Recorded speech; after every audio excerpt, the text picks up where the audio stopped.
সুধী ভক্তবৃন্দগণ, অনেকেই মনে করেন যে ৬৪ মন্ত্রের ভোগ মানে ৬৪টা ভোগ, কিন্তু না। ৬৪ মন্ত্রের ভোগ দিতে গেলে সর্বনিম্ন ১৮০টা ভোগ হয়, বা কারো ১৮৫, কারো ১৯০, কারো ২০০ ভোগ হয়ে যায়। তো কীভাবে সেই ভোগগুলো হচ্ছে দেখেন। প্রথমেই পঞ্চতত্ত্বের 5টা ভোগ দিতে হয়।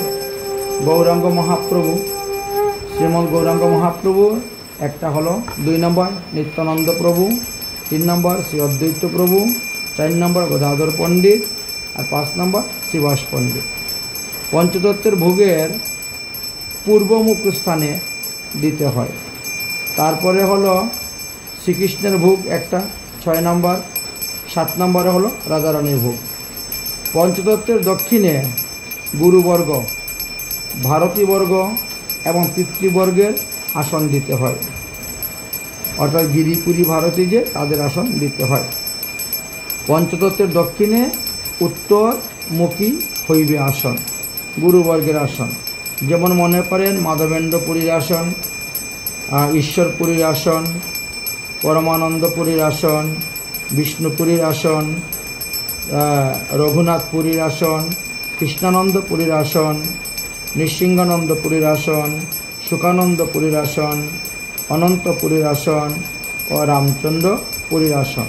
তাহলে ওদিকে পেলাম 7টা, আর এখানে গুরুবর্গ 10টা, তাহলে 17টা আসন দেওয়া হয়ে গেল। গুরুবর্গের বামে পূর্বমুখী ভারতী বর্গের আসন দিতে হয়। যেমন কেশব ভারতী, ব্রহ্মানন্দ ভারতী, বলরাম ভারতী, রামানন্দ ভারতী, বল্লভ ভারতী, যদুনন্দন ভারতী, শ্যামানন্দ ভারতী। এই ভারতীদের আসন দিতে হয়। তাহলে ওখানে আমরা আরও কটি আসন দিলাম, তাহলে 24 নম্বর হয়ে গেল। 25-এ পিতৃবর্গের আসন। পিতৃবর্গের আসনগুলো দক্ষিণমুখী হয়, পিতৃবর্গের আসন দিতে হয়। পিতৃবর্গ যেমন মনে করেন কুবের পণ্ডিত, আরাই পণ্ডিত, জগন্নাথ মিশ্র, পুণ্ডরিক বিদ্যানিধি, এদেরকে। পঞ্চতত্ত্বের বামে আবরণের ভিতরে মাতৃবর্গ এবং প্রিয়াবর্গের ও দাসীবর্গের ভোগ নিবেদন করতে হয়, এবং বৃন্দাদেবীর আসনও সেখানে স্থাপন করিতে হয়। যেমন মাতৃবর্গ যথা নাভাদেবী, পদ্মাবতী দেবী, শচী দেবী। তাদের বামে পূর্বমুখী প্রিয়াবর্গের আসন দিতে হবে। যেমন সীতা ঠাকুরানী, শ্রী ঠাকুরানী, বিষ্ণুপ্রিয়া ঠাকুরানী, লক্ষ্মীপ্রিয়া ঠাকুরানী, বসুধা ঠাকুরানী, মা জাহ্নবা ঠাকুরানী। প্রিয়াবর্গের বামে দাসীবর্গের আসন দিতে হয়। যেমন নন্দিনী ঠাকুরানী, জলঙ্গী ঠাকুরানী, কাঞ্চনা ঠাকুরানী, অমিতা ঠাকুরানী। দাসীবর্গের বামে বৃন্দাদেবীর আসন দিতে হয়, অর্থাৎ তুলসী মহারানী বা বৃন্দাদেবীর আসন। এইভাবে 42টা আসনের নাম আমরা উচ্চারণ করলাম। তার পরবর্তী বলছি, পঞ্চতত্ত্বের বামে, পঞ্চতত্ত্বের সামনে সম্মুখে বাম দিকে দক্ষিণমুখী দ্বাদশ গোপালের আসন দিতে হয়। যেমন অবিরাম ঠাকুর, তিনি পূর্বজন্মে শ্রীদাম ছিলেন। ধনঞ্জয় ঠাকুর, তিনি পূর্বজন্মে বসুদাম ছিলেন। সুন্দরানন্দ ঠাকুর, তিনি পূর্বজন্মে সুদাম ছিলেন। গৌরীদাস পণ্ডিত, তিনি পূর্বজন্মে সুবল ছিলেন। কমলাক্ষ পিপিলা, তিনি পূর্বজন্মে সুবাহু ছিলেন। উদ্ধারণ দত্ত, তিনি পূর্বজন্মে মহাবাহু ছিলেন। মহেশ পণ্ডিত, তিনি পূর্বজন্মে সুবাহু ছিলেন। এবং পুরুষোত্তম দত্ত, উনি পূর্বজন্মে স্তূপকৃষ্ণ ছিলেন। নাগর পুরুষোত্তম, তিনি পূর্বজন্মে দাম ছিলেন। পরমেশ্বর দাস, তিনি পূর্বজন্মে অর্জুন নামক গোপ ছিলেন। কালাকৃষ্ণ দাস, তিনি লবঙ্গ ছিলেন। এবং খুলাবিচা শ্রীধর, তিনি কুসুমা শট ছিলেন। এবার দ্বাদশ গোপালের বামে অষ্ট প্রধান মহন্তের আসন দিতে হয়। স্বরূপ দামোদর, রায় রামানন্দ, সেন শিবানন্দ, রামানন্দ বসু, মাধব ঘোষ, গোবিন্দানন্দ ঠাকুর, গোবিন্দ ঘোষ, বাসুদেব ঘোষ। অষ্টম মহন্তের বামে গোস্বামী বর্গের আসন দিতে হয়। যেমন সনাতন গোস্বামী, শ্রীরূপ গোস্বামী, রঘুনাথ ভট্ট গোস্বামী, রঘুনাথ দাস গোস্বামী, গোপাল ভট্ট গোস্বামী, শ্রীজীব গোস্বামী, লোকনাথ গোস্বামী, ভূগর্ভ গোস্বামী, কৃষ্ণদাস কবিরাজ গোস্বামী। এই গোস্বামী বর্গের বাম দিকে খণ্ডবাসী বৈষ্ণবদের আসন দিতে হয় পশ্চিম দিকে মুখ করিয়া, যেমন মুকুন্দ, নরহরি সরকার, রঘুনন্দন, চিরঞ্জীবী, সুলোচন।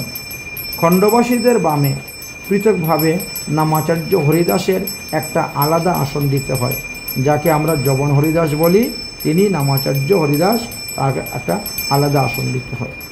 নামাচার্য হরিদাস ঠাকুরের বামে আরও 3 জনের আসন বসাইতে হয়, যেমন শ্রীনিবাস আচার্য, নরোত্তম দাস ঠাকুর মহাশয় এবং সমানন্দ প্রভু। এই 3 ঠাকুরের বামে 6 চক্রবর্তীর আসন দিতে হবে, যেমন শ্রীবাস চক্রবর্তী, গোকুলানন্দ চক্রবর্তী, শ্যামদাস চক্রবর্তী, শ্রীদাম চক্রবর্তী, গোবিন্দ চক্রবর্তী, রামচরণ চক্রবর্তী। এই 6 চক্রবর্তী এবং 8 কবিরাজ শ্রীনিবাস আচার্য প্রভুর শিষ্য।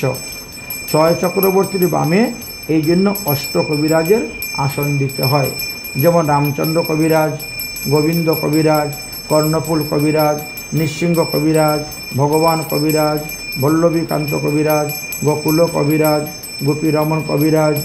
এই 8 কবিরাজের দক্ষিণে পুত্রবর্গের আসন দিতে হয়, যেমন বীরচন্দ্র নিত্যানন্দ প্রভুর পুত্র বা বীরভদ্র, রামাই, নন্দাই, মীনকেতন, রামদাস, অচ্যুতানন্দ, কৃষ্ণানন্দ, বলরাম মিশ্র, গোপাল দাস, জগদীশ, রামাই কিঙ্কর। এই পুত্রবর্গের বামে পৃথকভাবে দাতা বা যিনি কর্মদাতা, যিনি করাচ্ছেন, তার গুরুবর্গের নাম দিতে হয়। তো তিনার গুরুবর্গ অনুসারে, গুরু পরম্পরা অনুসারে সেই নাম দিতে হয়। উদাহরণস্বরূপ আমি আমার গুরু পরম্পরাটাই এখানে বলতেছি, যেমন যদু চৈতন্য ঠাকুর গোস্বামী, জয়রাম ঠাকুর গোস্বামী, ঘনশ্যাম ঠাকুর গোস্বামী, শ্রী যাদবেন্দ্র ঠাকুর গোস্বামী, শ্রী বঙ্করাজ ঠাকুর গোস্বামী, শ্রী আশানন্দ ঠাকুর গোস্বামী, শ্রী বাবুরাম ঠাকুর গোস্বামী, শ্রী বালারাম ঠাকুর গোস্বামী, শ্রী আনন্দলাল ঠাকুর গোস্বামী, শ্রী মানুরাম ঠাকুর গোস্বামী, শ্রী গোপালচন্দ্র ঠাকুর গোস্বামী, শ্রী শ্রী কুঞ্জবিহার দাস বাবাজি মহারাজ, শ্রী শ্রী অনন্তদাস বাবাজি মহারাজ। এইভাবে দীক্ষাগুরু এবং শিক্ষাগুরুর আসন দিতে হয়।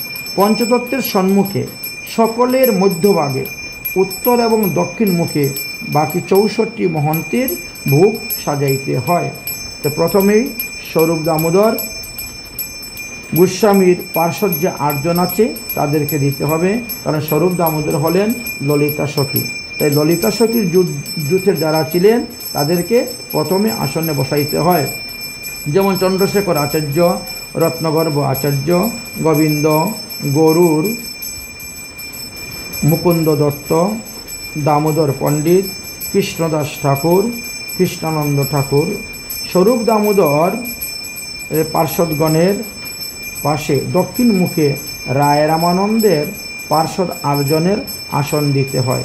যেহেতু রায় রামানন্দ বিশ্বকা সখী ছিলেন, তাই তিনার যুতে যারা ছিল তারা গৌরলীলায় এসেছেন, তাই মাধবাচার্য, শুভানন্দ দ্বিজ, রামচন্দ্র দত্ত, বাসুদেব দত্ত, নন্দন আচার্য, শঙ্কর ঠাকুর, সুদর্শন ঠাকুর, সুবুদ্ধি প্রিয়,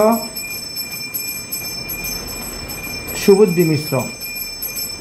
রায় রামানন্দর পার্শ্বদগণের সামনে উত্তরমুখে গোবিন্দানন্দ ঠাকুরের পার্শ্বদ 8 জনের আসন দিতে হয়। যেহেতু গোবিন্দানন্দ ঠাকুর ব্রজের চিত্রা সখী ছিলেন, তাই তার যোগ দিতে হয়, যেমন রাম পণ্ডিত, জগন্নাথ দাস, জগদীশ পণ্ডিত, সদাশিব কবিরাজ, রায় মুকুন্দ, মুকুন্দানন্দ, পুরন্দর আচার্য, নারায়ণ বাচস্পতি। অতঃপর এই গোবিন্দানন্দ ঠাকুরের পার্শ্বদগণের পাশে দক্ষিণ মুখে বসু রামানন্দের পার্শ্বদের 8 জনকে আসন দিতে হয়। যেহেতু এই বসু রামানন্দ ইন্দুরেখা সখী ছিলেন, ইন্দুরেখা সখীর যুতে মধু পণ্ডিত, পরমানন্দ ঠাকুর, বল্লভ ঠাকুর, জগদীশ ঠাকুর, বলরাম দাস, শ্রী কর পণ্ডিত, শ্রী নাথ মিশ্র লক্ষণ আচার্য, শ্রী লক্ষণ আচার্য পুরুষোত্তম পণ্ডিত। আচ্ছা, এবার বসুরামানন্দ পার্ষদগণের সামনে উত্তর দিকে সেন শিবানন্দ আর্জন পার্ষদগণের আসন দিতে হইবে। সেই সেন শিবাজন কে ছিলেন? তিনি ছিলেন চম্পকলতা সখী পূর্বজন, তাই তিনার জুতে দেওয়া হয়। যেমন মকরধ্বজ দত্ত, রঘুনাথ দত্ত, মধু পণ্ডিত, বিষ্ণুদাস আচার্য, পুরন্দর মিশ্র, গোবিন্দ ঠাকুর, পরমানন্দ গুপ্ত, বলরাম দাস। শিবানন্দ সেনের গণের পাশে দক্ষিণ মুখে গোবিন্দের পার্শ্বদ দিতে হয়, 8 জনের আসন দিতে হবে। কারণ এই যে গোবিন্দ ঘোষ, এই গোবিন্দ ঘোষ ব্রজের রঙ্গদেবী সখী ছিলেন। তো তিনার 8 জন কে কে? কাশী মিশ্র পণ্ডিত, সিকি মাইতি, শ্রীমান পণ্ডিত, বড় হরিদাস, কবিচন্দ্র ঠাকুর, হিরণ্যগর্ভ ঠাকুর, জগদানন্দ সেন, দ্বিজ পীতাম্বর। গোবিন্দ ঘোষের পার্ষদগণের সামনে উত্তর মুখে মাধব ঘোষের 8 জন পার্ষদকে আসন দিতে হয়, যেহেতু এই মাধব ঘোষ ব্রজের তুঙ্গবিদ্যা সখী ছিলেন। তিনার দূতের মধ্যে কারা ছিলেন? মকরধ্বজ সেন, বিদ্যা বাচস্পতি, ঠাকুর গোবিন্দ, মহেশ ঠাকুর, শ্রীকান্ত ঠাকুর, মাধব পণ্ডিত, প্রবোধানন্দ সরস্বতী, বলভদ্র ভট্টাচার্য। অতঃপর মাধব পণ্ডিতের পার্ষদগণের পাশে দক্ষিণমুখী বাসুদেব ঘোষের পার্ষদ 8 জনের আসন দিবেন। তারা ব্রজের সুদেবী সখীর জুট ছিলেন। যেমন রাঘব পণ্ডিত, মুরারি চৈতন্য দাস, মকরধ্বজ পণ্ডিত, কংসারী সেন, শ্রীজীব পণ্ডিত, মুকুন্দ কবিরাজ, ছোট হরিদাস, কবিচন্দ্র গুপ্ত। এই তো 64 মহন্তের ভোগে আমি এখানে 184টি নাম আপনাদের নিকটে আলোচনা করলাম। এটি 64 মহন্তের ভোগমালা। কিন্তু একটা দ্রষ্টব্য আছে। দ্রষ্টব্যটা কি?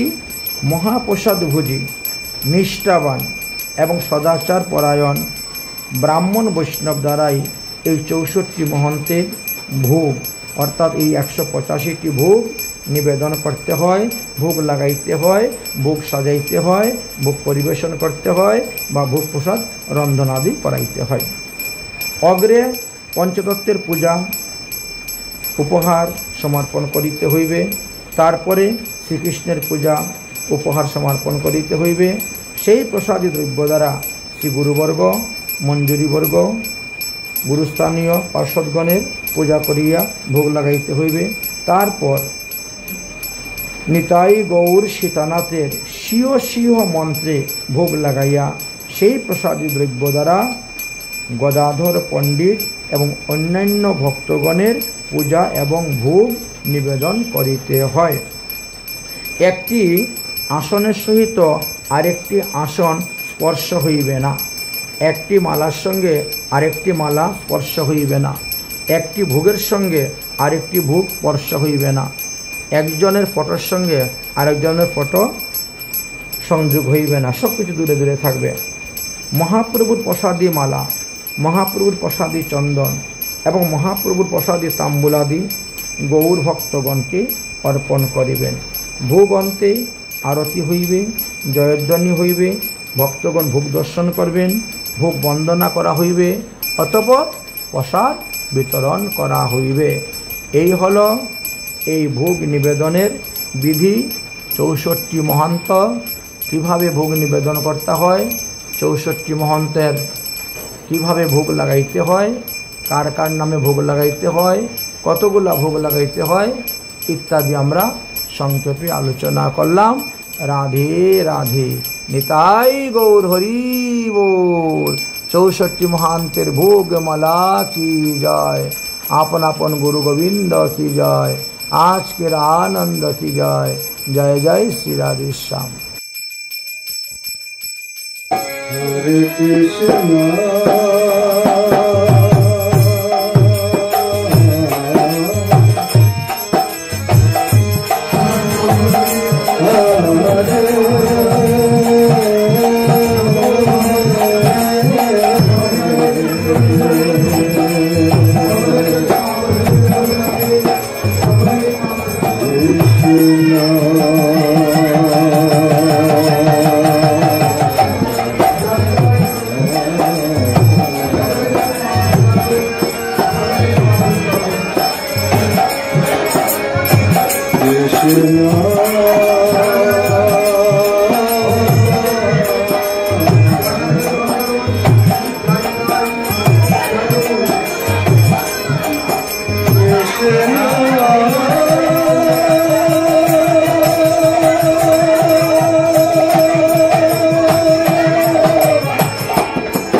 राधे राधे राधे राधे राधे।